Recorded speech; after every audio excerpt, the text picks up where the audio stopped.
He's got something else he didn't agree with. I want to hear it. Well, I don't want to take anyone else's time, but can I follow up on Yeah. your answer that you gave me? So personally, I'm not someone who likes to just ride the wave and wait for things to settle out. I firmly believe that, with dialogue and with a lot of collaboration, you can kind of overcome these issues. And I believe that too, by the way. Okay, that's good. No, I'm good with that. Keep going. So, and in my opinion as well, I feel like several social issues throughout church history have been resolved, but maybe it's taken a lot longer than it could have, had more people, voice their opinion and become more involved.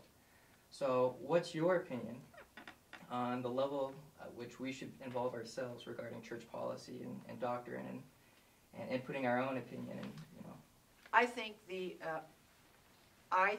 that I hope I'm understanding your question correctly.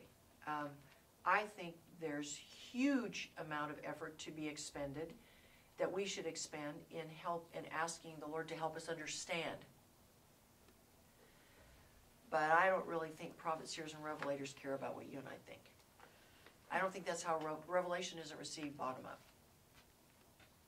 So to me, what we're talking about here is, I think I love having active conversations about doctrine and about I love engaging in conversations with people I trust to learn things I do not know and to see their points of view, and I love that. But I don't think a groundswell of clamor is going to lead to some change of doctrine or policy. I don't think that's how it comes in this church.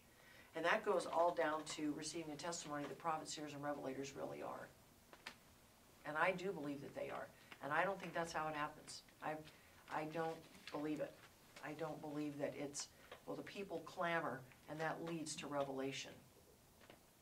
Now, there are some who will say, let's take this as an example, and I'm now treading in water where my knowledge is like this deep, and I'm probably now diving into the end of a pool that doesn't have water. There are those who will say, well, look at all the clamor about those of African descent and receiving the priesthood. That's what led to that. I don't believe that for 2 seconds. I don't believe it.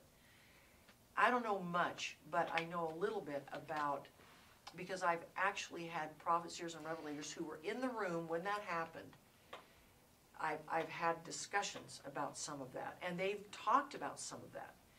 What I do think is possible is that at the same time, prophets, seers, and revelators are grappling and wrestling to understand if it was time, or if it could be possible, if it could be the Lord's will. It's not a surprise that other people were grappling with that too, and could see the need.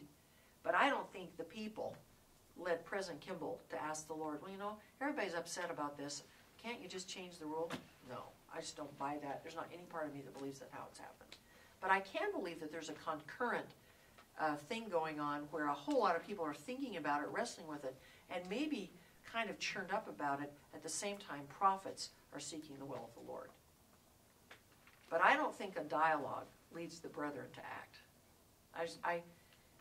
Listen, I've spent thousands of hours with brethren in meetings galore for over many decades now. And by the way, I don't think I ever, in the presence of a prophet, seer, and revelator, the Spirit doesn't just kind of tap me and say, this is who you're with.